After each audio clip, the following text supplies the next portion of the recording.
Muri yeZimbabwe tinokuchingamidzai zvekare kune chimwe chirongwa pano Zim Facebook Secrets and Confessions. Tadzoka zvekare nemamwe mamessages. Regedzai patapinda mumamessages edu atadzoka takakubatirai. Message yedu yekutanga yakamira sekudai so: hanzi makadi zvenyu mukoma, ndinokumbirawo kuti munge muchindiposterawo nyaya yangu makavikawo chitupa changu. Ininiwo ndiri madzimai uye zvekare ndakabatiswa tsvimbo. Handina kunge ndakaziva kuti tsvimbo iyo yandainge ndakabatiswa itsvimbo yeurombwa. Vanhu munofanira kuti munge muchingwarira kunze uko. Please do not trust anyone. Vanhu vari kubata-bata. Zvakaitika mukomana Ashi painge pari paEaster. Ndopandakatanga kusangana nemamwe maproblems ekuti ndaishaya kuziva kuti sei life yangu yaoma kudai. Handisi kukwanisa kana kuwana vanhu vanouya kumba vachizobetserwa. Apa ndo zvinotondiraramisawo. Kana ndikabatsira wandinenge ndabatsira akandipawo something, ndo zvinenge zvichitondiraramisa. Saka paEaster apa takabva tachizonzi nechechi taifanira kuti tinge tichienda kumusha, ndiko kwainge kuine gungano ikoko kumusha. Saka takaenda neuwandu hwedu. In fact takatohaya kombi ndokubva taenda tichishandisa kombi. Saka takazoti tavako pane mamwe madzibaba avo ivo ndo vatinotovimba navo, nekuti vanoti kana vakatanga kuprofita aiwa tsono vanodzinhonga. Saka vakangouya pandiri apo patainge tava kugadzirira kudzoka kunoku kuSouth. Vakabva vanditi, madzimai ndibatireiwo tsvimbo yangu. Saka ndakabva ndachizotora tsvimbo iya. Vamwe vandainge nditori navo vakatoseka vakati, kutanga rini vana madzimai muchibata tsvimbo, muchibatiswa tsvimbo nevarume vevanhu. Saka sabishop, semunhu wabishop, ndakanyara kuti ndinge ndichingoisiya tsvimbo iyoyo kana kungonovadzosera. Saka tsvimbo iyi mukomana Ashi ndakabva ndachizongonoisawo mutrailer, because tainge tiine trailer, ndokubva tachizodzoka kunoku. Asi ndakazoti ndaenda kubasa, pandakadzoka ndakasvika ndikaona tsvimbo irimo mumba. Ndikati, kutsvimbo iyi what happened? Nekuda kwekuti takasvika mulocation matinogara huri husiku, uye zvekare pane vamwewo avo vakazorara murumu mangu nekuti vakaona kuti kwavo kwavainge vachigara kwainge kuri kure, nekuti takasvika kuma 1 AM.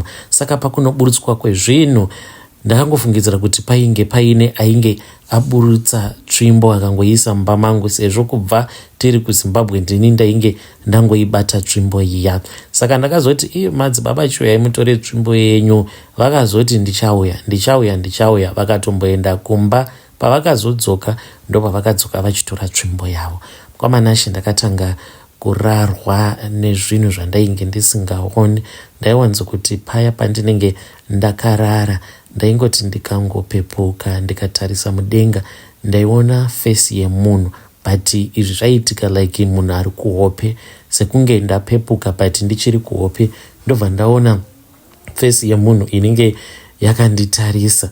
Then ndobva ndatoona atova munhu ainge akanaka kwazvo, aiuya kwandiri obva atotanga kutondibata-bata. Pandinomuka ndotoona kutoti ndinenge ndakatokururwa, kunyange chingava chiri chipfeko chemukati. Ndakaedza kuti ndinge ndichizvibatsira. Ndakamboedzawo kuti ndinge ndichifamba ndichibatsirwawo nevamwe vekuchechi, but kutobatsirwa kwandainge ndichiita zvinhu zvainge zvichitowedzera kutooma. Pandakaona kuti upenyu hwainge hworwadza, pane apo pandakaenda mutauni, ndokubva ndachizoti pandainge ndava kuda kubva kutauni ndakaenda paATM ndikanoburitsa mari yandakaburitsa inge iri 1.7, ndio mari yandakaburitsa iyoyo. Ndipo pandakabva ndachizoti ndakudzokera kumba, asi ndichinosvika mumba ndakashaya mari. Ndikati, ko mari iri kupi? Handina kuziva kuti mari iyi yakaenda kupi. Saka zvakazoitika mukoma, ndakabva ndachizoreceiva phone call yakabva kuna bishop. Bishop vakabva vachizoti kwandiri, kana mava ready madzimai ndichazokuudzai. Iro rinogore ndogore rekupedzisira mukutambudzika kwenyu kwamuri kuita. Gore rinotevera muchaona kuti muchaita imwe mari, muchava mupfumi, muchatofamba nemabodyguard uye zvekare muchatotanga chechi yenyu. Ndakati ndinotenda bishop nechiprofita chenyu chamuri kundipa, zvimwe kuda matotumwawo naMwari nekuti ndiri kutambudzika. Vakabva vanditi uri kutambudzika nei? Ndikati kana mari handina. Vakabva vachizonditi kazi uri kurasa mari here? Ndikati hongu. Vakabva vachizonditi vainge vachazonditumidzira mari. Vakazoita zvokuuya kumba. Shura ravakandiudza nanhasi uno mukoma ndiri kungotura befu ndikatanga kufunga zvavakandiudza. Saka vauya vane cheni yavakandipa, necklace, kakanaka kanecklace ikako. Vakabva vachizonditi necklace iyoyo vakanoitora kuMozambique, apo pavakadzokera kumusha pavakandisiya ndiine tsvimbo yavo. Hanzi kwainge kuri kutonditesta, saka vakaona kuti ngirozi igere pandiri inopindiranawo nengirozi yavo, saka vari kuda kuti ndinge ndichidzokera navo kuMozambique. Hanzi kundibatisa kwavakaita tsvimbo vainge vachida kuona kuti zvinokwanisa kuita here, tinokwanisa kupindirana here, kana tofamba tichibatsira vanhu tiri tose. Saka ndakati ndichiri kushamiswa nezvavainge vachindiudza, vakasimuka vakangondibata musoro wangu. Vakati vandibata musoro wangu ndakangonzwa kuti vhup, ndopandakaona ndatova mune imwe nyika. Ndikaona ndakagara pamusoro peimwe imba yainge yakanaka. Ndikati ko ndiripi? Vakabva vachizoti kwandiri, imba yako yauchatenga munomu muJoburg, uchatenga imba ende ndo imba yacho yandiri kukuratidza iyi. Vakandiratidza imba yakanaka kwazvo, ende ndakati ndichitarisa muzasi ndikabva ndaona kuti painge paine motikari kuda dzaisvika 5 dzainge dzakapakapo, maBM, maAudi. Ndokubva ndatoona patori neumwe murume ainge achitotamba nevana. Ndikati ko uyo ndiani? Vakabva vanditi ndiye murume wako wandakupa. Saka ndo zvavakandiudza uye zvikare ndo vision iro ravakandiratidza. Ndiri kudawo help kubva kwamuri Vedare. Handizivi kuti ndoita zvekuita sei. When you post my story ndichange ndichizotevererawo ndiri mucomment section. Hey Vedare, ndo message iyo yandakatumidzirwa ichibva kuna vanzvadzi vedu. Zvakangooma hazvo vedu we, strange things indeed they do happen in this world. Pakaipa. Hanzi ndoita sei? Ndoenderera mberi here nadzo mhiko idzi? Which means kuti munenge matoromba mukatobvuma. What if mukachekereswa naimi? What if vision ramakaratidzwa kukana zviri zvefeja kana muri mitarget muri kuda kutochekereswa? Regedzai tibva taenda panyedu inotevera. Naimi vanhu zvavaine hutsinye. Hanzi makadi zvenyu mukoma, ndinokumbirawo kuti muge muchindiposterawo nyaya yangu makavikawo chitupa changu. Zvakazoramba hazvo, friend yangu akandiudza kuti ainge ava neumwe murume uyo waainge akasangana naye paFacebook. Saka akapinda mune rimwe gurupu revanhu vari kuchando. Apinda mugrupu imomo ndopa akabva achizotanga kupfimbwa neumwe murume uyo waakatanga kudanana naye. Vakadanana mukoma kwekanguva kapfupi. Saka ndakabva ndachizowana access yekutaura nemurume wacho. Ndatanga kutaura naye, ndakabva ndati kwaari, iwe siyana nemunhu uyu, unozviziva kuti anotengesa muviri wake here? Akanditi uri kunyepa. Saka friend yangu munhu anofarira doro. Mukomana achindoda kureurura chivi chandakaita kuparadzira best friend yangu relationship yake, in which ndava kuzvidemba because ndaifungidzira kuti murume iyeye ndichazogumisidzira ndava kudanana naye, asi handina kunge ndakatoziva kuti ainge asitorinawo basa neni. Ndakasvika pakuzvidzikisira zvekuti ndakatumidzira mapictures angu ndakashama ndichiti ndiri kumutorawo mwoyo wake. Saka ipapo ndakabva ndachizoti ndaenda kuma-outings nefriend yangu nemamwe maSouth African.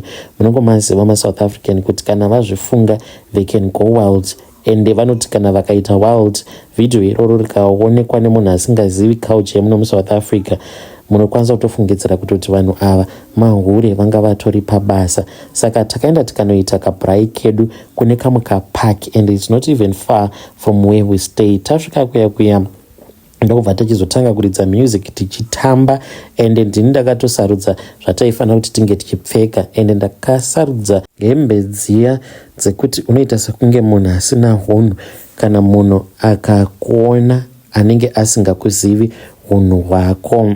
Takati tiri paya tiri panguva yemafaro, ndakagara hangu pasi ndokubva ndachizotanga kutora mavideos. Ndakatora mavideos ndatora zvangu ndikatanga kutaura neboyfriend yabesti wangu ndikati izvezvi titori kubasa. Kanditi he muri kubasa muri kuitei? Ndikati titori busy izvezvi, so titori pabasa, but inini zvangu izvi ndakasiyana nazvo. I'm just looking for a man that can marry me.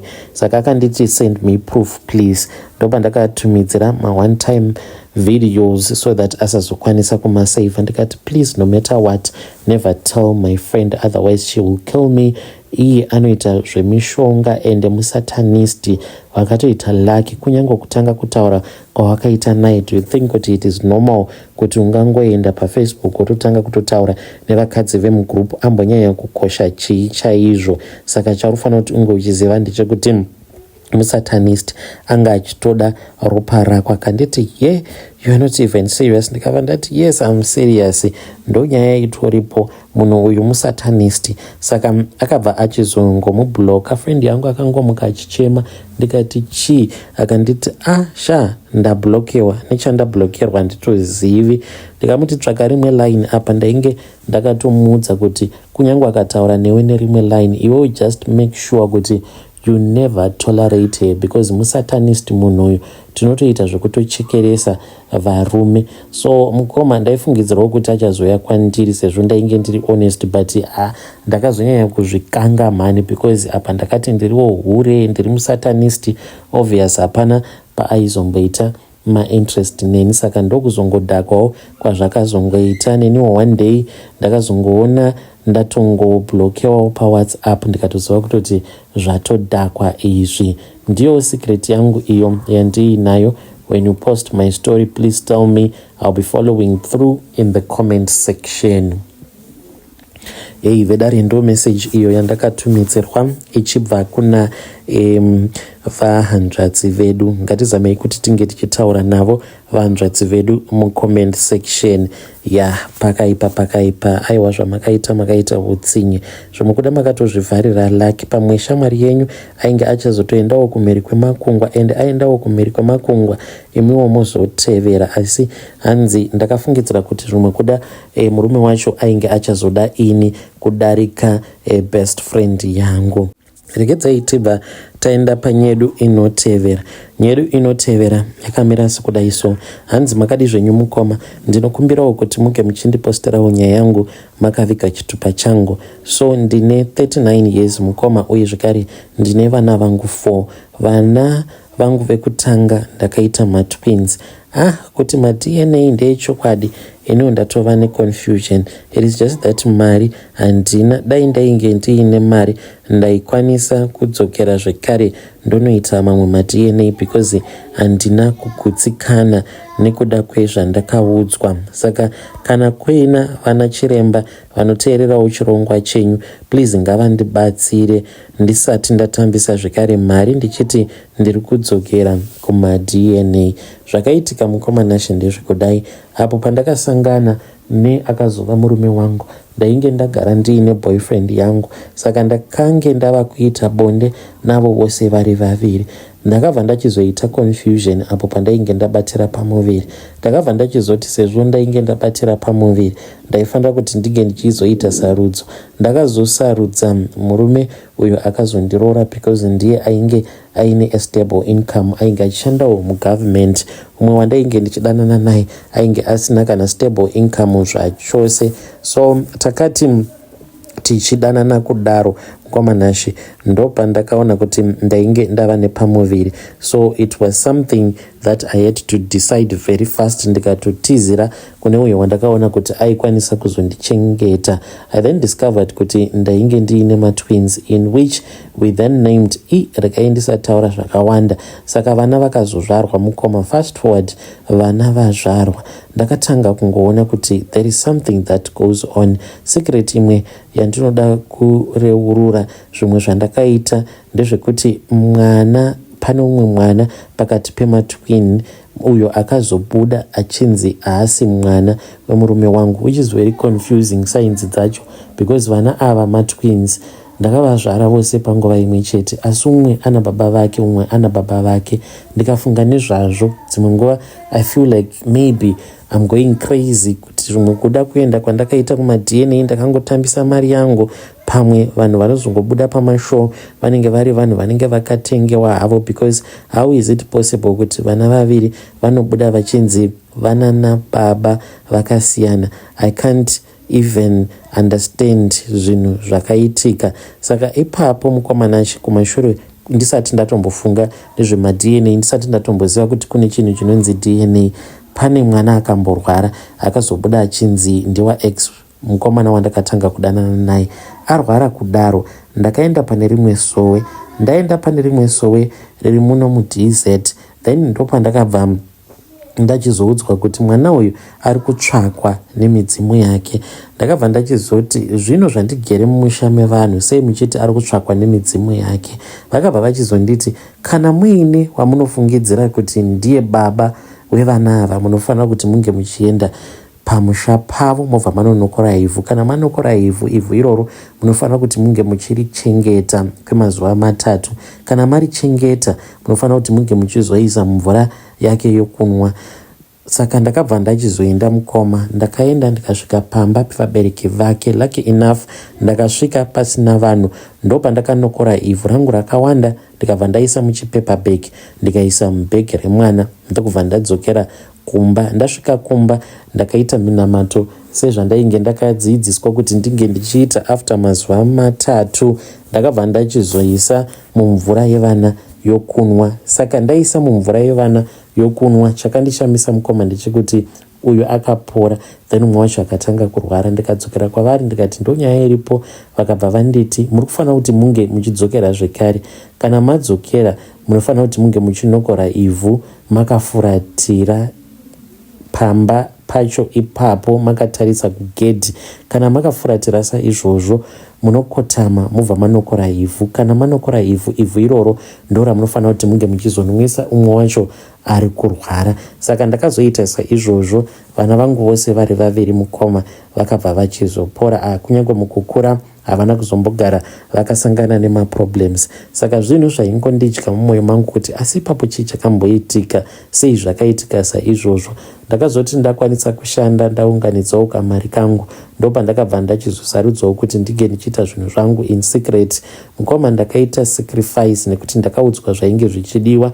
Ndakaita sacrifice ndikamboita zvegumbo mumba gumbo panze, ndikanosangana naX even though ava married. Ndakangotanga kungomutaura naye ndichimuitira pamaactions, ndichimukumbira mavideos ebonde. Akabva achizoti kwandiri kana kuri kunze handisi kugutamba, iye you was ready for me. Ndikamuti handisi kuguta shamari, hakuna kana chiri kumbobuda. Izvo ndainge ndichimunyepera, ndaingoda kuti ndige ndichikwanisa kutora zvandainge ndichida kutora paari. Ndokubva ndachizoenda kumaDNA, matest akaitwa, vana vakabuda vaina vana baba vakasiyana.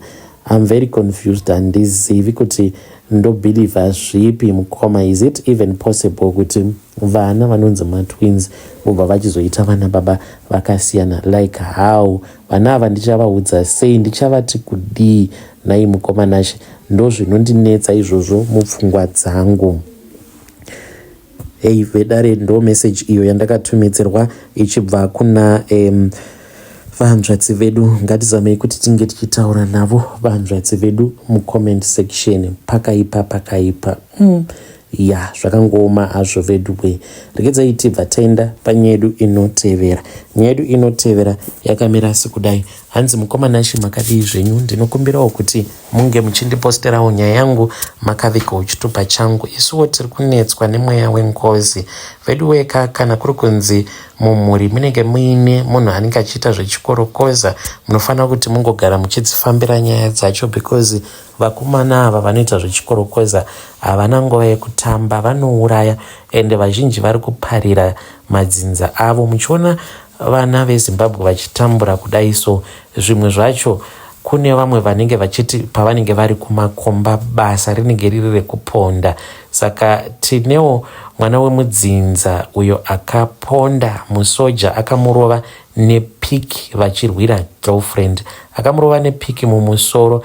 Tashungurudzwa nemhepo yemusoja, iye anotomuka chipoko ende anototisungira chiraramo. Kunyangwe tikaenda kun'anga pavanenge vachida kuhaka mweya wake, it's either n'anga iyoyo inokwanisa kungotanga kungorwara then yobva yatovhara matare chiti izvi handichazvikwanisi. Takamboedza kunotaura nehama dzacho, hama dzacho dzakati sezvo musina kuuya panguva yatakati huyai, isu pari zvino hatisi kudawo kutaura nemi, saka hatizivi kuti vanoda kuzotaura nesu zvadii, because mukoma ipapo takaenda tichiti tikunovaona tainge tiine pashoma patainge takabata patainge tiinapo, asi vakaramba. Iko zvino zvupenyu hwacho hwaoma mukoma zvekuti kunyange vakati vanoda kana huku, dzinza rose mukoma nashe hapana achiri nechipfuwo. Tava vanhu vekuti kana ukatenga kana mudziyo iwoyo unongosvika pakunotsakatika usina zvaunenge wakwanisa kuita. Tava vanhu vekuti kana ukaita zvipfuwo izvozvo zvinofa zvisina kubereka. Kana dziri sehuku hadzikandiri, dzinongosvika pakungofa. Machongwe ndiwo anozoti zuva rarinofa rinokandira zai. Hamene kuti zvinorevawo chii pachivanhu. Vedare ndo message iyo yandakatumidzirwa ichibva kuna mukoma vedu. Strange things indeed they do happen in this world. Hanzi kwavo mudzinza rekwavo, hanzi jongwe rinozokandira zai musi uyo warinofa. Zvinoreva kuti kudii kana kuri kunzi jongwe rikakandira zai? Please tell us what you think in the comment section. Regedzai tibva taenda panyedu inotevera. Nyedu inotevera yakamira sekudai. Hanzi makadi zvenyu mukoma, ndinokumbirawo kuti munge muchindiposterawo nyaya yangu makavigawo chitupa changu.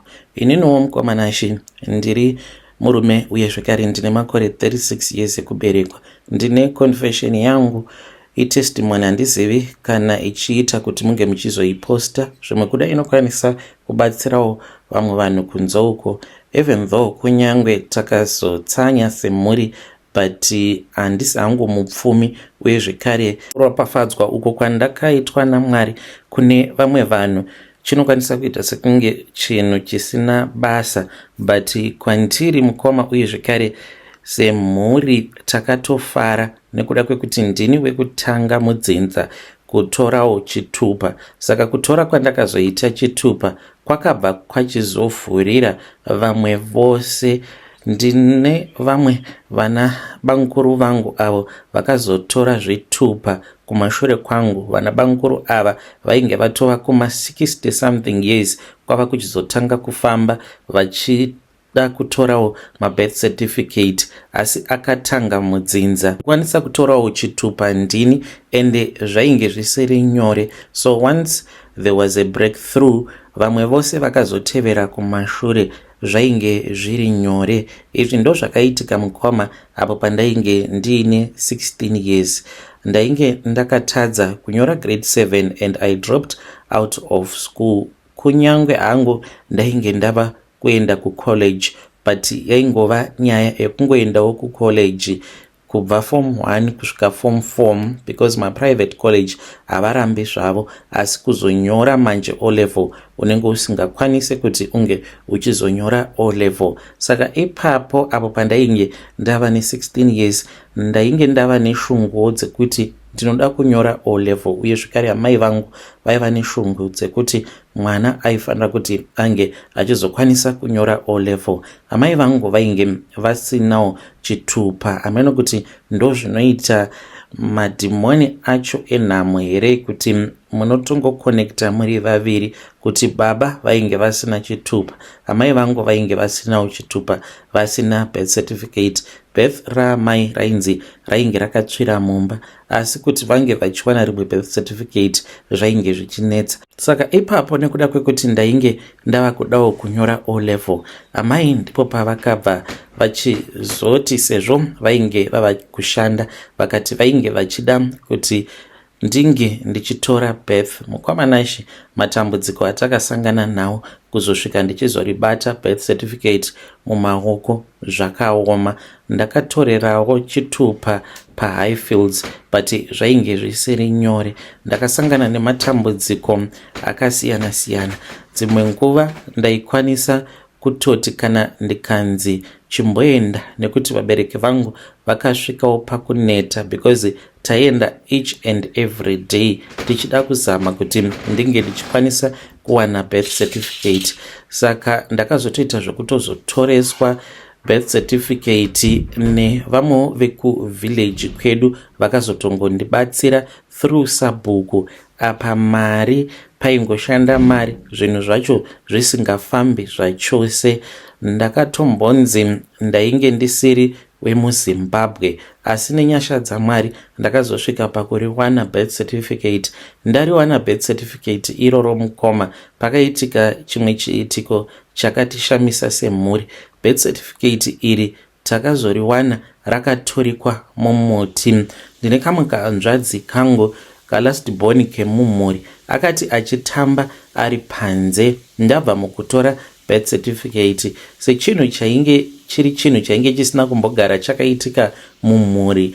Birth certificate iroro mukomanashi chaitova chinhu chaitoshamisawo mumba ende raitogara panzvimbo painge pakachengetedzeka kusina kana anoribata. Ende vabereki vangu vaingotiwo kana hama dzikauya dzaitouya kuti dzinge dzichiuya kuzoona birth certificate randainge ndava naro. Saka kahanzvadzi kangu kakati kachitamba kari panze, wainge uri musi weSunday. Musi wacho iwoyo kwainge kwamuka kuchinaya, saka hatina kukwanisa kuenda kuchechi. Akati achitamba ari panze ndopaakatanga kuridza mhere. Tikabuda panze tikabva tachizoona akanongedzera mumuti. Patakatarisa mumuti mukoma takaona kuti mainge muine gudo rainge ririmo. Gudo iroro mukoma rainge riri reblack, asi gudo ndinoziva rakaita sort of like grayish but raiva reblack dark black. Gudo iroro rakakwakuka rikabva mumuti rikanojambira mune umwe muti. Hatina kuzoriona kuti rakaenda nekupi. Pamba patainge tichigara painge paine imbwa dzainge dzichiruma but hakuna kana imbwa imwe chete zvayo yakambohukura. Ipapo patakati gudo hadzina kana kutombouya watainge tiri, dzakangotitarisa dzikatongoramba dzakarara zvadzo. Saka later on ndipo apo umwe muvakidzani paakazoti imi mumuti umu ndiri kuona kuti mune bepa ririmo. Haana kunge akatoziva kuti rainge riri birth certificate rangu. Akati mune bepa ririmo, huyai murione. Saka bepa iroro mukoma rainge rakaita zvekubairirwa pane rimwe bazi. Ndo patakabva tachizoona kuti rainge riri birth certificate. Ndakabva ndachizokwira ndikabva ndachizonoritora birth certificate riya ndikaripa baba vangu. Mukomanashi rainge rabvaruka apa ranaiwa. Tikatangidza zvekare because ipapo kunaiwa kwarakaita pakangodzimika mukoma izita rangu nenhamba iya yavanoshandisa kana vachida kusecha birth certificate rako. Takanotangidza zvekare process yacho kuti 1 paidiwa masearching fees, paidiwa mari dzakasiyana siyana ende makore acho iwawo kuma offices emabirth kwaigara kwakazara. Mukoma ndipo apo patakaita zvekare 1 week tiri pamutsanyo. Takaita 7 days tichimukira makuseni tichienda kuma birth certificate kuzosvika richizobuda. Taingoswera nenzara tiri mumutauni, tiri muqueue takamirira kuti zvinge zvichizoita. Zuva ratakazokwanisawo kupinda mukati, rafu yatakaitwa nevanhu vainge vachishanda mukati mumaoffices.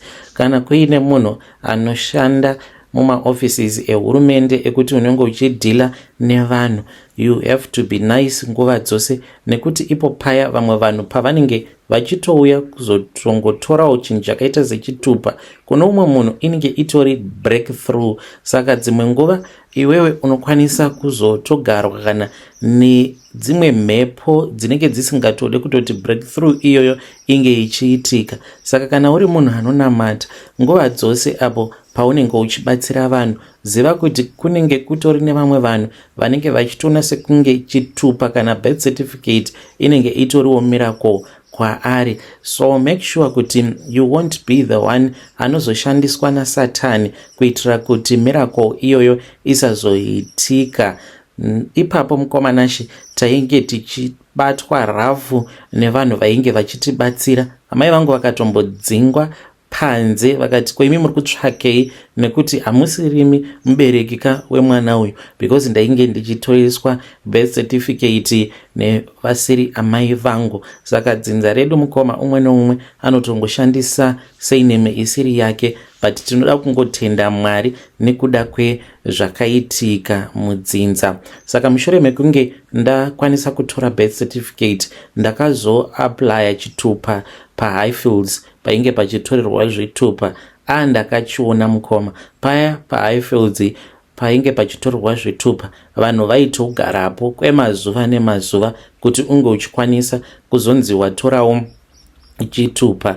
Saka ndakatorawo chitupa ndakatsanya. Kana rafu yandainge ndichiitwa nemunhu akanditoresa chitupa apo pandakazotorwa picture, because pandakati ndava kutorwa picture mainge muine malight. Saka nekuda kwekuti ndainge ndabva makuseni ndisina kana chandainge ndadya, uye zvekare tainge takanzi navamufundisi taifanira kuti tinge tichiita zvekare dzimwe 7 days tiri pamutsanyo. Saka ndainge ndisisina kana simba nekuda kwepressure yekuti taiva tiri muqueue zuva rose, zvinhu zvose zvinenge zvichingoitika inenge iri pressure. By the time pandakazopinda mukati mukomanashi ndainge ndisisina kana simba, ndaziya nenzara. Apa kuti ndinge ndichibreka mutsanyo ndainge ndisitorina kana senti. Chandakangokwanisa kungoita chekuti ndakangonwa mvura shomanana, ndava kunzwa kuti handichakwanisi kana kuita sei, kana kunyora kana zita chairo ndainge ndisingakwanisi. Saka ndakangonwa zvimvura zvishoma, ndava kunzwa senani. Ndopandakapinda mukati ndichinzi ndava kutorwa picture. Mukomanashi ndakaitwa imwe rafu akanditora picture, asi ndakangoti haana hake chaanoziva kuti we are in the middle of a spiritual warfare as a family. Ndakatenda Mwari mushure mekunge ndatorwa picture ndikabuda hangu panze, chitupa changu chakabuda. Ndakafara nekupembera, asi musi iwoyo ndakadzidza zvakawanda. Vanhu vazhinji vainge varipo vaitofara nekupembera. Waiti kana wakapiwa kaplastic ID kaya waifara. Ndo zvandakaita, ndakaita kujamba nemufaro ndikati Mwari makanaka. Takazoenderera mberi tichitsanya zvedu. It was a miracle that had happened in the family. Saka testimony yangu I hope kuti ichabatsira umwe munhu kunze uko, because vamwe venyu munenge muri kutambudzika kuti munge muchikwanisa kuwana a breakthrough. Unenge uchitambudzika kuti unge uchiwana a breakthrough, uchishungurudzwa nemuvengi nekuda kwekuti muvengi anenge achiziva kuti once iwe ukanzi waita a breakthrough, zvinoreva kuti dzinza rose rinokwanisa kuzowanawo mabreakthrough, because ndiwe unenge wakwanisa kuvhura apo panenge pakavharwa pakasungwa nemuvengi. Saka most of the times paya patinoona upenyu huchioma, it is because zvinenge zviri zvinhu zvinenge zvisati zvakamboitika mudzinza. Saka muvengi anenge achitoziva kuti once a breakthrough happens in the family, zvinoreva kuti vamwe vose vanotevera kumashure zvinenge zvava nyore. Like zvakazoitika ipapo, vana banguru vainge vatochembera vakaendawo vakazokwanisa kuzotorawo mabirth certificate, zvinhu zvavainge vakaidza kubva vachiri vakomana vechidiki. Vakatotadza kutowana mabasa muHarare, nekuti makore acho iwawo waingowana basa muHarare kana uine chitupa. Usina chitupa wainge usingakwanisi kuriwana basa. Saka vaingova vanhu vaingogara mumaruzevha vachishanda mumaprazi. Izvo zvakazoafekta madzikoma edu havana kutokwanisa kutoenda kuchikoro nekuti vakangokwererawo mumapurazi zvekare. Isusuwo takazotoitawo nani because takazokwererawo muHarare. Vabereki vedu vakazobuda mumapurazi vakauya muHarare vakatanga kuita zvekushanda vachitengesa. Saka I don't know kuti wandiri kutaura naye ndiani, but zvimwe kuda une zvauri kuda kuedza kuita muupenyu ende zviri kuramba, keep on trying because iwewe you are the first person uri kuda kuedza kuzviita mudzinza rekwenyu. Ndokusaka muvengi asiri kukutendedza kuti unge uchikwanisa kuita zvauri kuita, because once ukazviita, kana kuri kunzi kwenyu hakuna akambotengawo stand, iwo kana ukatenga stand, vamwe vose vanotevera kumashure zvinenge zvava nyore kwavari. Kana kusina akambotenga motikari, vamwe vose vanotevera zvinenge zvava nyore kwavari. Izvezvi mukoma ndichitaura nemi, kutori nevamwe vana mukoma avo vava kutodhiraivha matraki. Pane umwe uyo akandisekesa, mwana wevamwe mukoma, akati ina handingambotadzi kuri driver truck nekuda kwekuti bamunini vakakwanisa kutora chitupa, ende vana vose vemudzinza ndo zvavanongoita. Kana ava kuda kunotora chitupa anongoti sabamunini vangu vakatora chitupa, neniwo ndichachiita chitupa. Ndine umwe mwana wehanzvadzi yangu uyo ari kufanira kuti anga achinyora form 4, akandisendera message mukoma, ndikaita sekunge ndichachema asi ndakangoti makanaka henyu Mwari. Akati handimbofi ndakafoira O level yangu. Ndakaudza Mwari ndikati sasekuru vangu vakava ivo vekutanga kutora chitupa, ndinofanira kuti ndinge ndichibuda nema A chete. So you see kuti dzinza rose munhu wose ava kungofaitira kuti ange achivawo ne breakthrough yake. Saka